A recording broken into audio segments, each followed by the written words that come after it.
All right, I'm going to talk about my latest project here, which is it just kind of happened here. Oh, what we wound up doing is we wound up going with a different internet provider. So that was a nightmare as it was to begin with. But anyways, long story short, I'm just going to skip to it.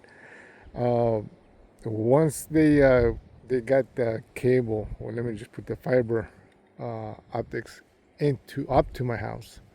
Comes from up that pole here, dead ends right there. Anyways, um, the internet provider they let the cable above ground until it gets buried. So with that being said, since it's coming this route, I decided to run power to my pole right there. Now that gate runs on right now. It runs on a battery, which let me see.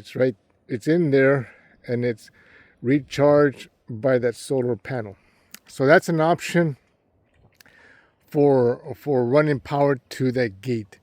So at this point in time, when I installed it, it's been over a year. I think it's a year. I had to deal with it because we had those sand cranes coming in here and attacking my vehicles when they're outside. They see the reflection. They start actually attacking. They see the reflection. And they start attacking my back truck. So I started scratching them up. So I had to deal with it. So I got this gate and I had to install it by that gate opener. So long story short, that's a different video. But anyway, since this cable, the fiber optics had to be buried, they install it, and then they just leave it there, and the contractors come in and they bury it. So they came out. I had them delayed the day I was off work because I knew the intake of that, what it takes for it. Sometimes they can leave the trench open, and sometimes it just buries it right behind it. With this one it was burying it behind it. So I told the guy, look, this is what I plan to do, and it's going to scorch the ground. It will. That's just the nature of the beast. They bury it. Told him bury it 6 inches. That's as deep as it'll go, or shallower. But I told him bury it 6 inches. So I went right behind him, and I used a spade shovel to open up that cut a little bit more. So with that being said, I had a 1-inch conduit system ready. I had it all glued up. So I didn't know what time of day he was going to show up, but he showed up first thing in the morning, 8 o'clock. So I was prepared. I was getting everything prepped up. Sure enough, he cut that, talked to him. He was nice enough to understand that.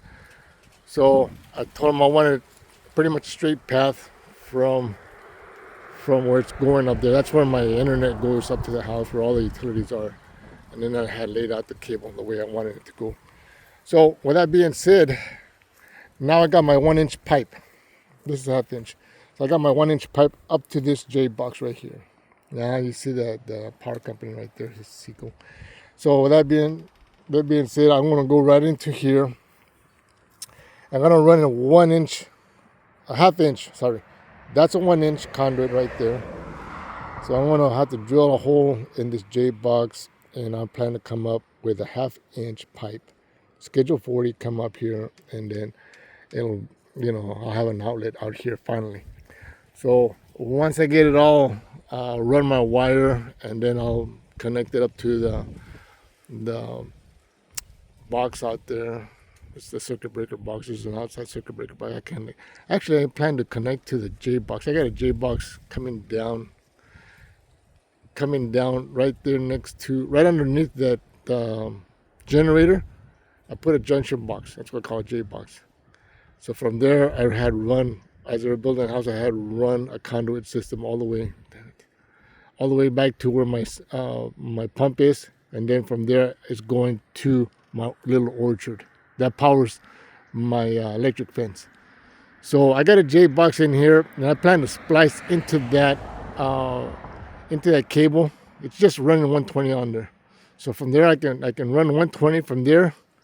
Same circuit breaker right through here, and then from here I plan to splice onto it and then put a 1/2 inch pipe going up here where I can actually power this now with power. Now the problem with this, the battery and the solar power, is during the winter months. I realized this year. I've only been here less than 2 years, is during the winter time, the solar panel doesn't get enough sun. The sun starts, it shifts it, and it starts hitting more on the south side. So this solar panel cannot recharge that battery.